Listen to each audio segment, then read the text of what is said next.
Sahabat Shalom, Bapak Yahweh memberkati saudara sekalian. Saya juga memberikan salam sahabat Shalom kepada jemaat yang ada di live streaming. Bapak Yahweh memberkati Bapak Ibu saudara sekalian. Nah, kali ini adalah materi lanjutan ya Bapak Ibu saudara dari materi yang kemarin, yang sebelumnya sudah saya sampaikan di hari Rabu. Nah, karena saya sempat menyinggung tentang hal ini ya, yaitu makanan masa depan. Ya, saya sempat menyinggung makanan masa depan kita akan berbasis serangga. Nah, sekarang saya akan jelaskan makanan masa depan. Yang pertama,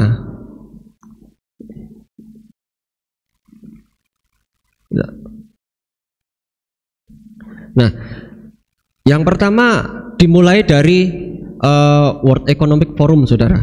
Di tahun 2016 itu ada sebuah video dari World Economic Forum atau WEF ya.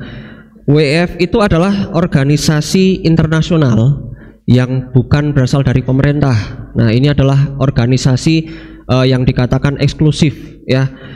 Nah, itu basisnya itu ada di Jenewa, di Swiss, saudara. Nah, tujuan utamanya itu adalah untuk meningkatkan keadaan dunia. Nah, karena ada yang bilang ya Bapak Ibu Saudara, ada yang bilang karena ini forum yang sangat eksklusif, jadi ini bisa digunakan untuk berkumpulnya para elit ya. Nah, ini kan katanya seperti itu ya. Tetapi yang mau saya sampaikan adalah frasa ini, saudara. You'll own nothing and you will be happy. Artinya apa? Kamu tidak akan memiliki apa-apa, tetapi kamu akan hidup bahagia. Ya. Ini adalah video tersebut ini memuat sejumlah prediksi, Bapak Ibu Saudara. Ya, video ini dibuat untuk memberikan gambaran atau prediksi di tahun 2030, Bapak Ibu Saudara. Ya. Di tahun 2030 itu ada prediksi yang intinya seperti ini, adalah bahwa model ekonomi dan kepemilikan di masa depan itu bisa berubah secara radikal ya. Kita tidak akan memiliki apa-apa, tetapi kita bisa bahagia. Contohnya apa? Kita tidak akan memiliki mobil, tetapi kita bisa pakai transportasi umum ya. Kita tidak punya mobil, tapi kita bisa pergi kemana-mana pakai transportasi umum. Kita tidak punya rumah, tetapi kita bisa sewa rumah. Kita tidak memiliki rumah, tapi kita bisa sewa rumah. Itu maksudnya you'll own nothing and you'll be happy. Nah, tetapi apa hubungannya? Ya, apa hubungannya sama yang tadi kita sebut dengan makanan, Bapak Ibu Saudara? Apa alasan yang paling masuk akal kalau dari sisi saya kan seorang pengusaha ya, dari sisi pengusaha sebuah produk itu akan laku keras ya kalau kita jual solusi ya. Produk itu sebagai solusinya apa? Dari sebuah masalah. Nah, masalah yang akan diangkat itu apa? Masalah yang akan diangkat yang pertama adalah menyelamatkan bumi. Coba minta tolong di next.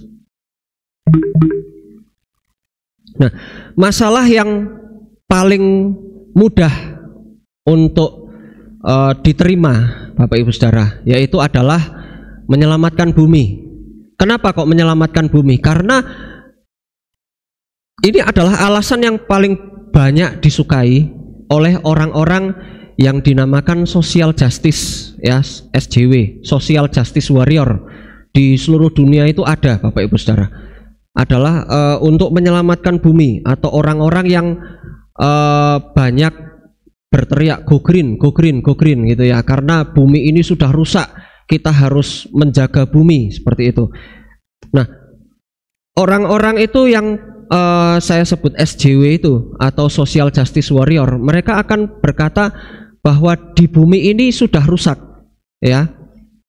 dan kita harus berusaha untuk memperpanjang masa hidup bumi. Yang pertama adalah sebuah narasi, yaitu harga daging sapi itu terlalu mahal.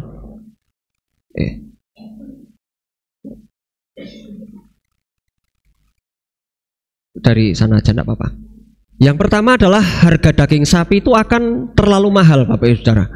Karena daging sapi itu terlalu mahal, sedangkan kita ini butuh protein, ya. Sedangkan kita juga butuh makan daging. Nah, nanti mereka akan jual solusinya, solusi alternatif, ya. Karena biaya untuk memproduksi daging sapi itu mahal, Bapak Ibu Saudara. Memproduksi daging sapi itu butuh air, butuh pakan, butuh perawatan. Belum lagi kalau sapinya nanti kena virus, ya. Saya dulu waktu kuliah pernah ada temen, ya, satu kos saya, dia ternak babi, saudara. Dia ternak babi dan ternyata beberapa waktu yang lalu babinya itu kena virus. Babinya kena virus dan pada akhirnya dia harus rela kehilangan sekitar 20-an babi, ya. Nah, itu adalah salah satu masalah yang ditimbulkan dari peternakan. Nah, makanya harga daging itu semakin lama semakin mahal. Kemudian yang berikutnya itu ada juga krisis air, ya. Nanti akan dibuat narasi, yaitu krisis air itu akan ada di mana-mana, Bapak Ibu Saudara, ya. Krisis air ada di mana-mana. Banyak tempat yang tidak bisa mendapatkan air, tetapi airnya kenapa kok dipakai untuk membesarkan sapi? Nah, ini akan dibuat narasi seperti itu. Kemudian yang selanjutnya, orang-orang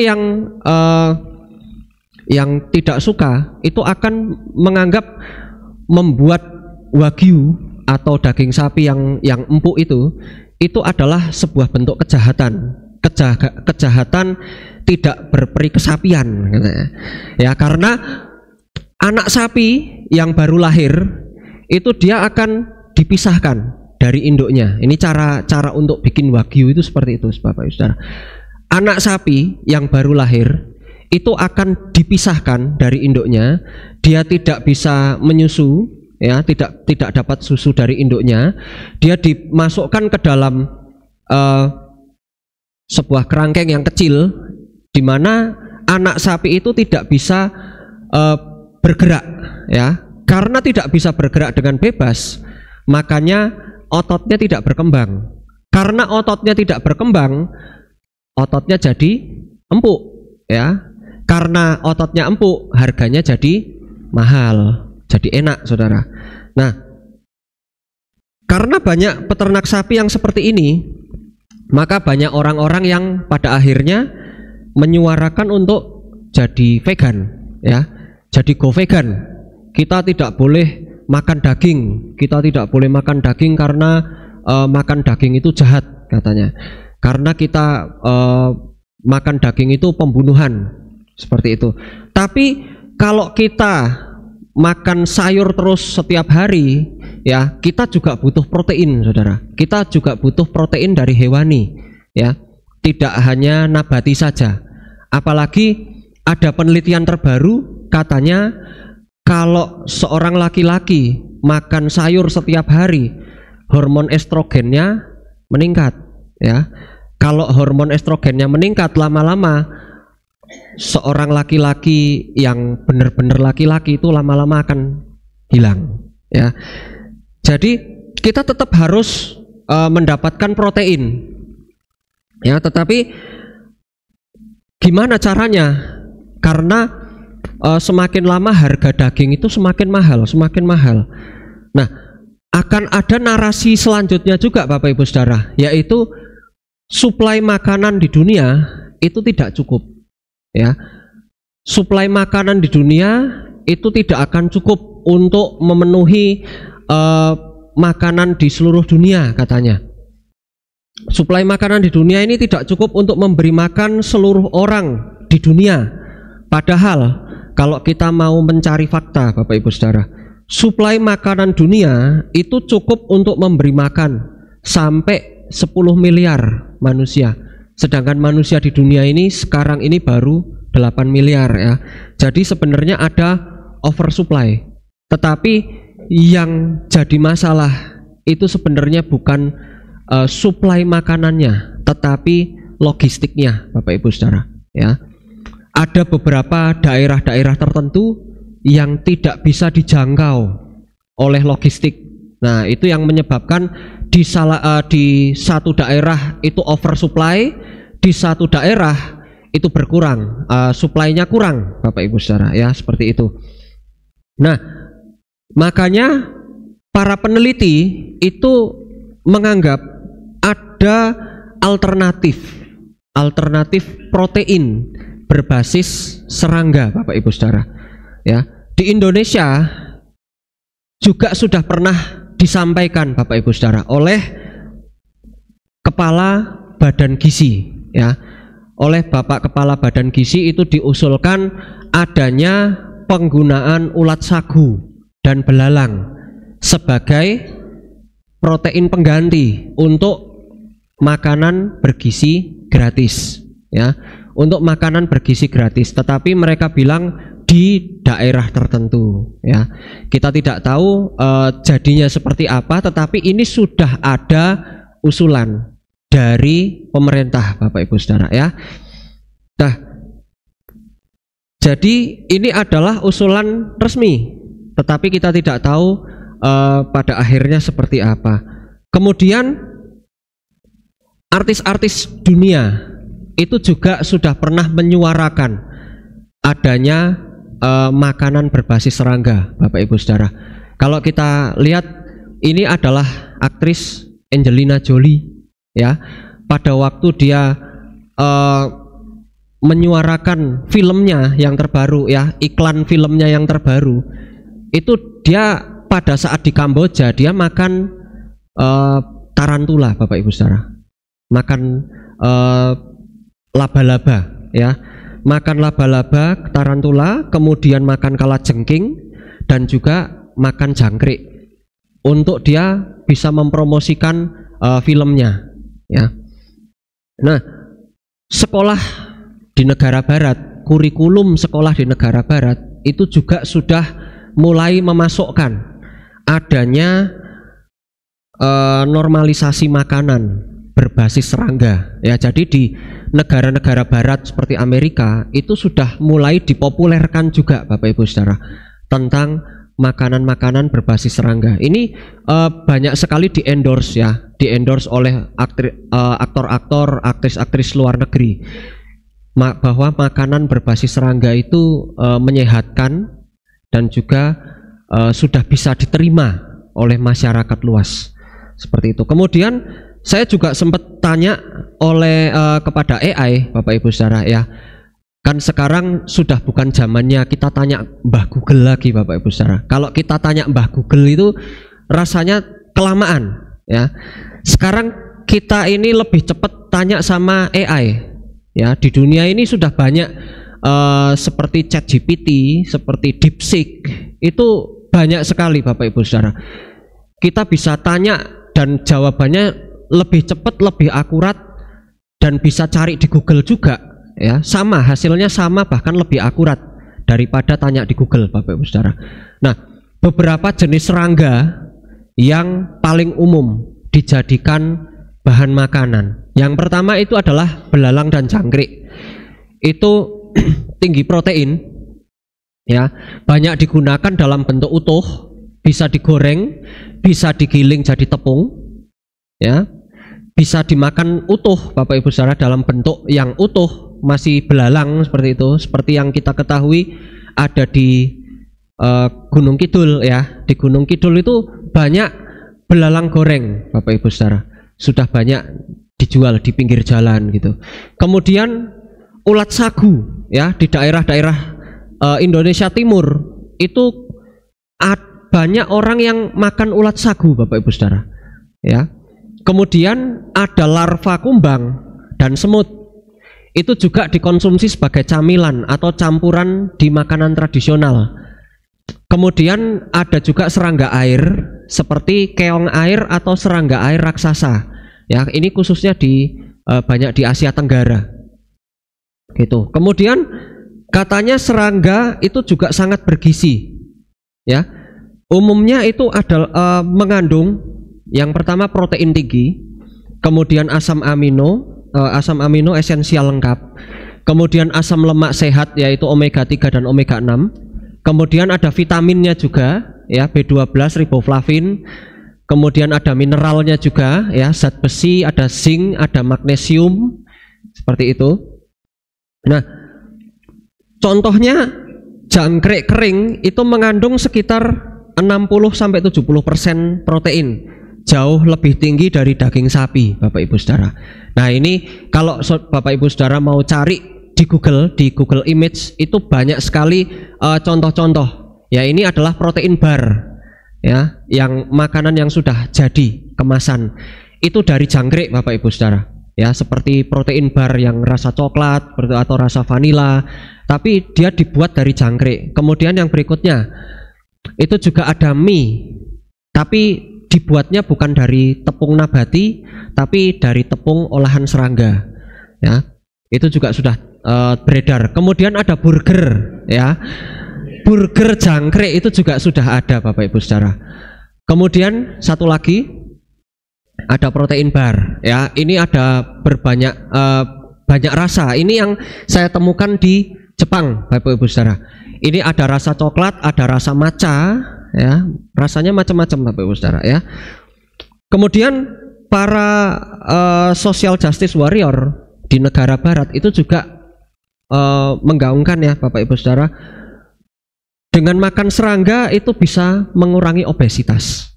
Ya, ini narasi-narasi yang dibuat agar supaya makanan berbasis serangga itu bisa laku, Bapak Ibu Saudara, ya. Karena kalau tidak dibuat narasi, orang itu masih skeptis. Ya, orang masih nggak mau ini makanan apa gitu. Tapi karena dibuat narasi, makanya sudah mulai bisa diterima seperti itu ya. Mengurangi obesitas dengan makan serangga. Ya, dikatakan makan daging itu bisa bikin gendut katanya. Makan daging bisa bikin gendut, makanya kita tidak usah makan daging, kita makannya serangga aja. Itu adalah kalau saya katakan itu toxic positivity katanya. Kalau kita mau melakukan self love, ya, ada yang bilang self love, kita mencintai diri sendiri. Dengan tidak makan daging kita mencintai diri sendiri. Dengan tidak makan daging kita jadi kurus, badannya bagus. Padahal itu toxic positivity, Bapak Ibu Saudara. Dan juga menurut penelitian, daging itu tidak bikin gendut, Bapak Ibu Saudara. Yang bikin gendut adalah makan gula, minum manis-manis, ya. Yang jadi sumber masalah obesitas itu sebenarnya bukan daging tapi gula, ya. Apalagi rata-rata orang Indonesia itu paling suka sekali makan manis, minumnya manis. Apalagi kalau di Magelang ini rasanya kan manis-manis ya, apa-apa manis, sampai nasi aja dikasih kuah manis, ya, seperti itu. Nah, kalau kita bisa mengurangi gula, itu justru yang bisa bikin kita tidak gendut, Bapak Ibu Saudara, ya. Inilah narasi-narasi yang dicocok-cocokkan menurut saya. Kemudian yang berikutnya, ada yang katanya susu kecoa. Ya, kalau Bapak Ibu Saudara cari ya, pasti ketemu. Di Google itu ada. Susu kecoa itu harganya akan jauh lebih murah dan kandungan gizinya jauh lebih tinggi daripada susu sapi. Ya, karena nanti susu sapi itu akan harganya tinggi sekali, tidak bisa dijangkau sama kalangan menengah ke bawah, makanya ada alternatif, ya, alternatif yang jauh lebih murah, yaitu susu kecoa katanya. Kalau Bapak Ibu Saudara cari di Google, kecoa itu saya tadi cari di Google ya, susu kecoa itu bikinnya seperti apa-apa, kecoanya dipersusunya gitu, enggak saudara. Katanya ada spesies kecoa yang namanya Diploptera punctata, yaitu kecoa melahirkan, kecoa vivipar. Salah satu kecoa yang berkembang biaknya tidak bertelur tapi melahirkan. Nah, karena dia melahirkan jadi punya kelenjar susu, dan susunya itu juga bukan susu yang netes-netes seperti itu, tapi dia bentuknya kristal protein, Bapak Ibu saudara. Tetapi ilmuwan ini masih mengembangkan karena kristal proteinnya itu masih sangat kecil sekali, ya. Jadi dikembangkan bagaimana caranya untuk bisa dibuat buatannya, ya, seperti itu. Sedangkan kalau kita melihat penelitian yang sudah benar-benar nyata, yang kita bisa rasakan, kecoa itu kalau kena kulit manusia, itu kulit manusia bisa melepuh, Bapak Ibu saudara, ya. Banyak sekali bakteri yang terkandung di dalam kecoa, ya. Parasit yang ada di dalam kecoa itu sangat-sangat berbahaya, dan kalau kita makan kecoa itu hasilnya kita bisa sakit, ya. Kalau kena kulit aja bisa melepuh, apalagi kalau dimakan, ya, seperti itu. Nah, kalau memang pada mau makan serangga, pasti akan dimulai, segala sesuatunya akan dimulai dari negara barat dulu, saudara, ya. Mereka akan membuat regulasi di mana harga daging itu akan naik, akan melonjak dengan sangat tinggi sekali, tidak bisa tersentuh oleh kaum menengah ke bawah. Lalu mereka akan jualan solusi, ya, alternatif seperti itu. Nah, apakah benar kita akan makan serangga? Nah, kalau kita melihat ramalan dari market, ya, kalau Bapak Ibu saudara yang main trading atau banyak berkecimpung di dunia market, kita bisa melihat bahwa angka pergerakan market tentang makanan berbasis serangga itu tinggi sekali, ya. Valuasinya tuh tinggi sekali, dan diperkirakan market di tahun 2034 itu berkali-kali lipat dibandingkan tahun-tahun sekarang ini, Bapak Ibu saudara.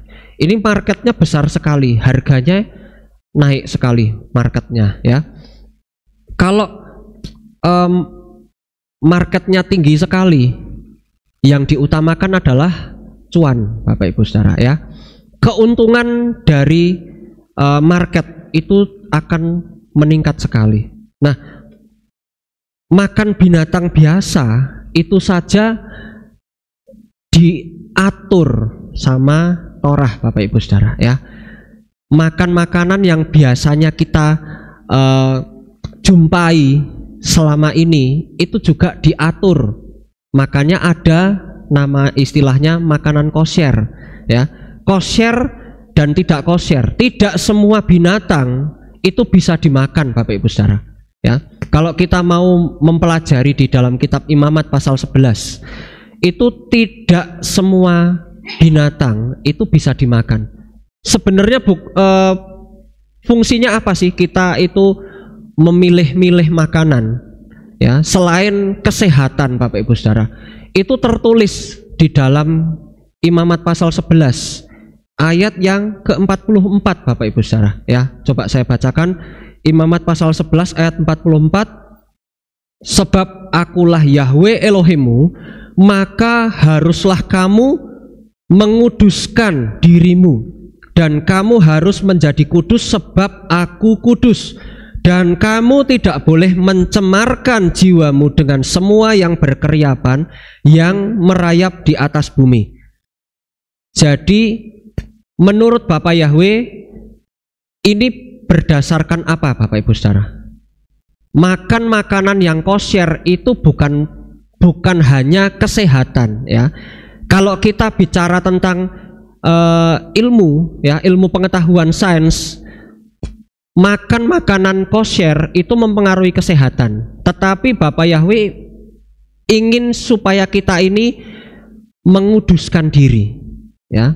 Bapak Yahweh itu berkata, kamu harus kudus dengan tidak mencemarkan makananmu, ya.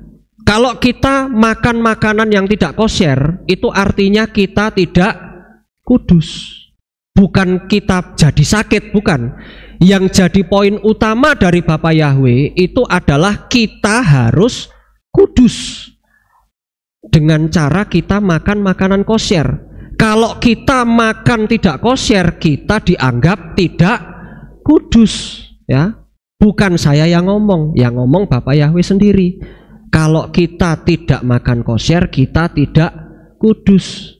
Makanya tetangga kita, ya, kepercayaan tetangga kita itu bilang kalau mereka itu makan babi tidak bisa berdoa 40 hari, Bapak Ibu Saudara. Mereka itu justru tahu kalau mereka makan makanan yang dilarang, mereka tidak layak untuk ketemu Tuhan mereka, ya, karena mereka tidak kudus. Ini yang sebenarnya diperintahkan oleh Bapak Yahweh, ya. Jadi tidak semua binatang itu bisa dimakan, Bapak Ibu Saudara. Apalagi sekarang dengan adanya AI, sebelum kita makan kita bisa langsung tanya sama AI, ya. Saya kalau mau mencoba makanan baru, saya pasti langsung tanya sama ChatGPT, apakah makan ikan tongkol misalkan itu kosher? Dia akan jawab, oh ini kosher, oh ini tidak kosher. Apakah makan makanan ikan yang ini itu kosher atau tidak? Nah, ChatGPT itu bisa tahu ini kosher, ini tidak kosher. Itu cara gampangnya kita mau tahu, ya. Kemudian yang berikutnya, ada orang yang sudah sangat terkenal, Bapak Ibu Saudara, yang akhir-akhir ini membeli lahan peternakan. Nah, orang ini, Bapak Ibu Saudara, ya, dia menguasai lahan pertanian di Amerika Serikat 1%. 1% dari seluruh Amerika Serikat itu gede banget, ya. Kemudian ada Jack Ma juga dari China. Itu juga mulai belajar teknik meningkatkan produktivitas pangan dan berinvestasi di startup pertanian. Nah, kalau kita melihat narasi yang kemarin aja, orang ini datang ke Indonesia, itu sudah bikin heboh, ya, dengan adanya, ya, Bapak Ibu Saudara bisa cari sendiri, ya, di Google. Nah, dan orang ini juga menguasai lahan pertanian. Fungsinya apa, Bapak Ibu Saudara? Fungsinya bisa jadi karena dia kan seorang pengusaha. Jadi dia akan gunakan lahan pertanian itu untuk usaha dia, ya. Usahanya apa, ya, saudara bisa pikir sendiri, ya. Jadi bisa jadi seperti yang tadi saya sampaikan di awal, akan ada narasi-narasi di mana harga daging itu akan jadi terlalu mahal. Harga daging akan terlalu mahal, tidak bisa dibeli sama orang-orang biasa, seperti itu. Kemudian yang kemarin saya sudah sempat singgung, ya, makan serangga itu nanti akan pakai VR, Bapak Ibu Saudara. VR itu seperti apa? Nah, seperti ini, ya. VR itu sekarang sudah dijual secara bebas, tetapi fiturnya masih terbatas, ya, dan harganya pun masih lumayan mahal. Tetapi nanti kalau harganya sudah murah dan fitur-fiturnya sudah banyak, nanti akan ada fitur seperti ini, Bapak Ibu Saudara. Ada orang yang hidup di sebuah kamar kecil, ukurannya 2x3 seperti itu, dan dia tidak bisa pergi kemana-mana, dia tidak bisa traveling kemana-mana karena harga traveling akan sangat mahal sekali, dan harga bahan makanan akan sangat mahal sekali. Maka orang ini akan makan serangga di kamarnya, tetapi dia pakai VR dan dia akan merasakan bahwa dia ada di pinggir kanal Amsterdam, seperti itu. Nah, yang sebelah sini itu adalah suasana di Amsterdam. Dia orang-orang yang pakai VR itu nggak cuma melihat layar di depan aja, dia kalau bergerak seperti ini maka pandangannya juga bergerak, Bapak Ibu Saudara, ya. Kalau dia lihat atas, dia akan lihat bagian atas. Kalau dia lihat bawah, dia nunduk gini, maka posisi pandangannya itu juga akan bergerak. Nah, itu adalah kecanggihan dari teknologi VR. Makanya nanti akan ada teknologi seperti itu ya. Apalagi sekarang AI itu sudah sangat maju sekali. Kemudian ada juga sebuah novel Bapak Ibu Saudara yang sangat terkenal, novel yang dari Korea. Ini saya suka sekali bacanya, yaitu Overgear ya. Kalau teman-teman yang suka sama dunia fantasi itu bisa baca novel ini. Ini novelnya sudah tamat, tapi versi komiknya masih terus lanjut ya. Ini kalau saya lanjutkan nanti bisa jadi review komik nanti ya. Tapi ceritanya dari novel ini itu adalah di tahun 2050 ke atas itu akan ada sebuah game ya, sebuah game permainan di mana permainan ini menggunakan semacam model kapsul seperti itu. Kapsul itu bentuknya seperti kursi pijet ya. Ya kalau Bapak Ibu Saudara pernah ke bandara, itu ada kursi pijet yang bisa rebahan tidur gitu. Nah, orangnya tidur di situ, kemudian pakai VR, dan orang itu otaknya itu akan masuk ke dalam dunia game itu. Dan kemudian di dalam dunia game itu dia akan jadi pahlawan. Ya, bisa jadi pahlawan pedang, bisa jadi seorang penyihir seperti itu. Mereka akan lawan naga, mereka bisa lawan manusia yang lain. Dan kalau game zaman sekarang kan kalau karakternya mati itu kita nggak sakit, tapi di Overgear ini kalau kita kena tebas pedang itu bisa rasa sakit. Nah seperti itu. Itu adalah game di tahun 2050 ke atas. Ya, itu narasinya sudah mulai dibuat Bapak Ibu Saudara. Jadi karena orang-orang menengah ke bawah itu tidak bisa traveling, makanya travelingnya dengan cara main game ya. Dengan cara main game, orang itu hidup di ruangan kecil tetapi dia bisa pergi kemana-mana lewat game Bapak Ibu Saudara. Nah kemudian yang berikutnya, Bapak Presiden Jokowi itu juga menyebut 85 juta pekerjaan itu bisa hilang di tahun 2015. Nah, ini sudah terang-terangan menyebut angka Bapak Ibu Saudara. 2025 sorry.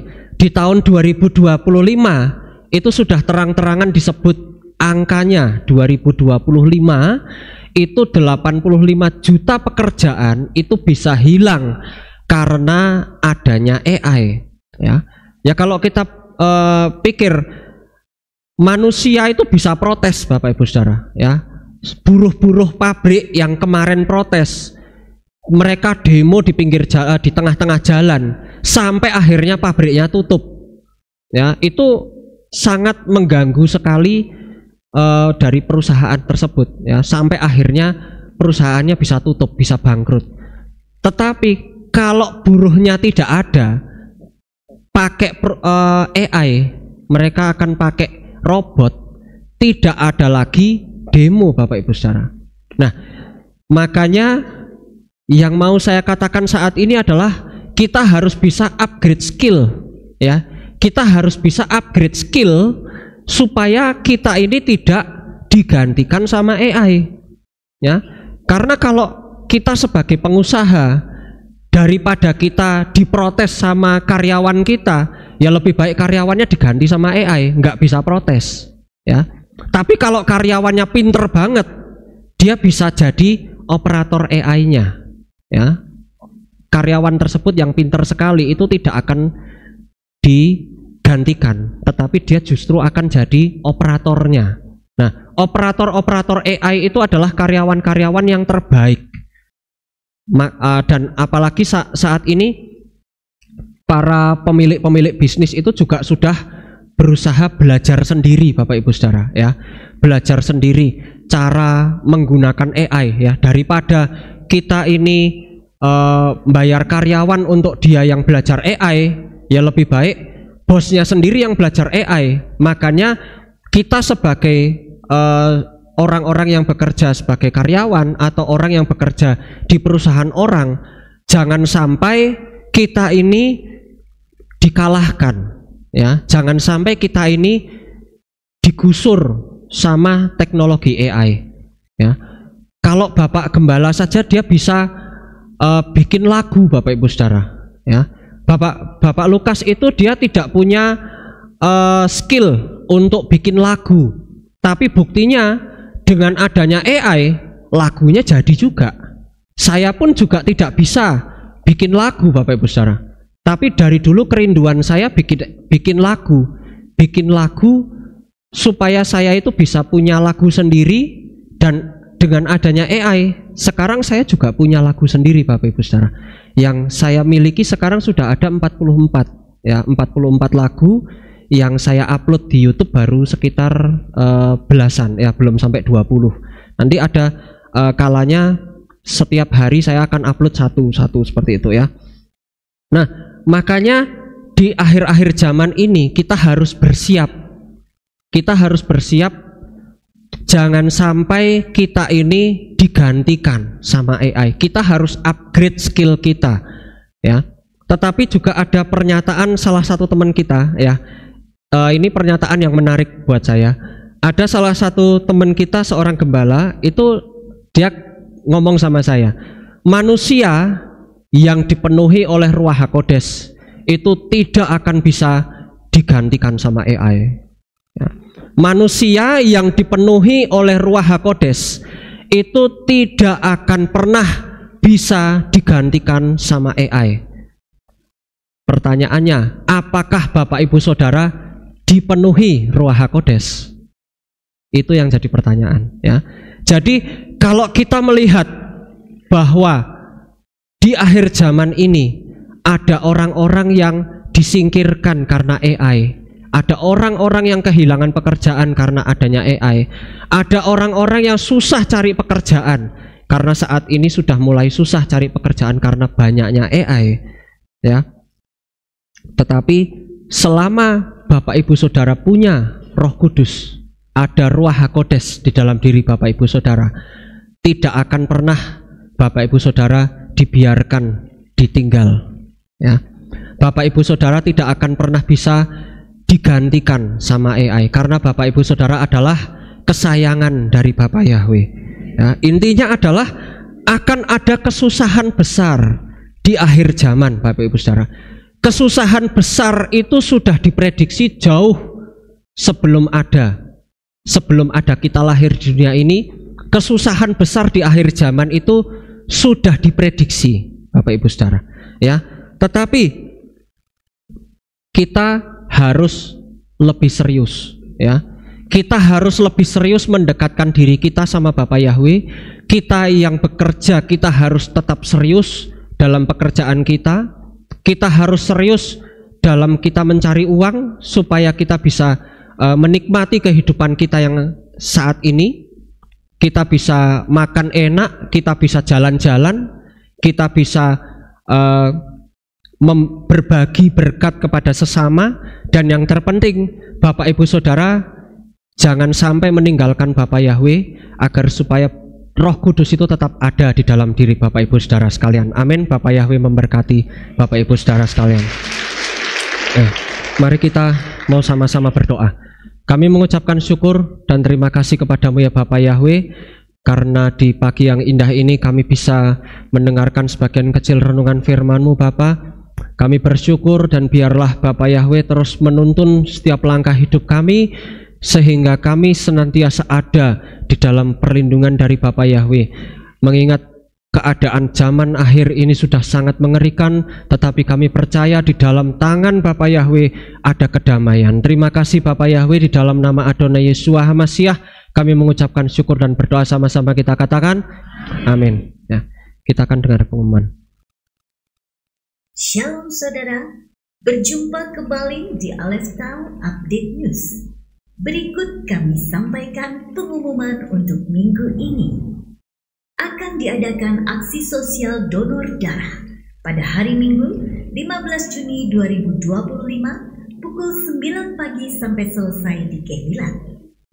Bagi kamu yang berjiwa muda, mari datang dalam ibadah gabungan Youth Penyembah Yahweh yang diadakan pada hari Jumat 27 Juni 2025 pukul 10 pagi di Kehilat Aleph Town Magelang dengan tema Fire of the Spirit, stay connected.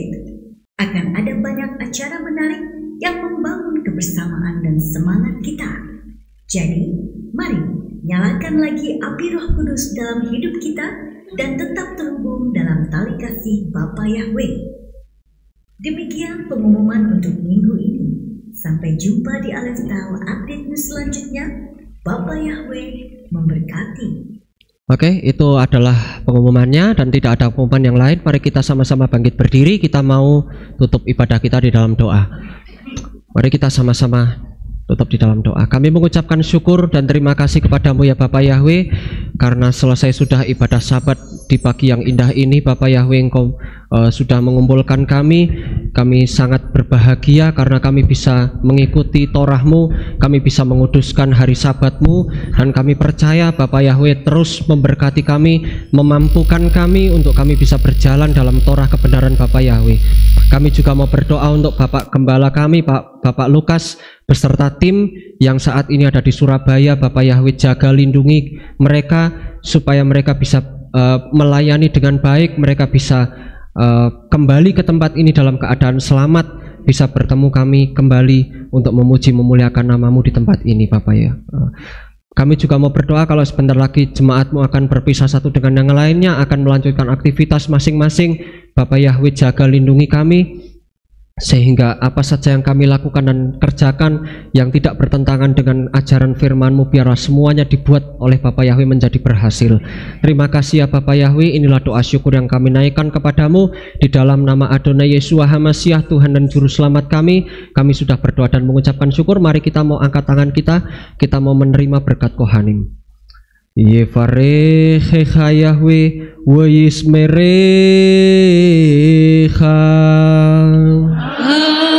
Amin.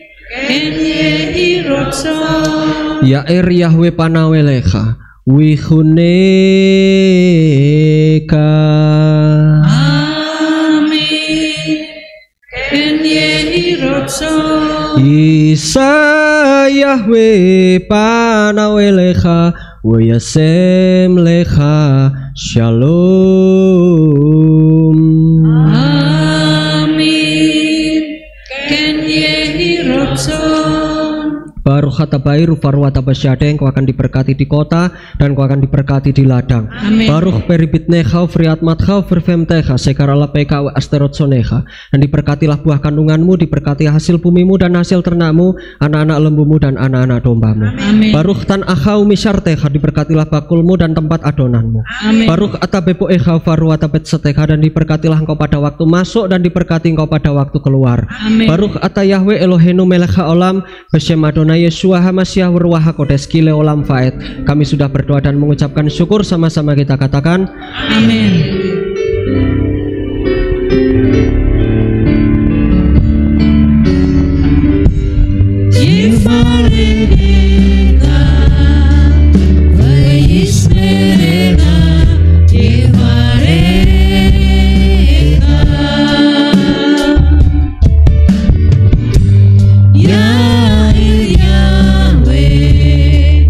Panawelecha, Vikune.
memberkati. Amin. Haleluya! Terpujilah Bapa Yahweh yang Maha Kuasa. Terima kasih atas kehadiran Bapak Ibu Saudara sekalian dalam ibadah bersama kami di Kehilat Alef Tau Magelang. Doa saya Bapa Yahweh memberkati dengan kesehatan yang sempurna, damai sejahtera dan berkat materi yang semakin melimpah. Kami menunggu kembali kehadiran Bapak Ibu Saudara sekalian pada jam yang tersedia. Hari Sabat jam 5 pagi, hari Minggu jam 6 pagi, hari Rabu jam 6 sore. Siap sedialah sebagai mempelai Hamasiah untuk menyambut kehadiran mempelai pria kita yaitu Adonai Yeshua Hamasiah di awan-awan yang permai. Amen lehitraot. Shalom, sampai jumpa kembali.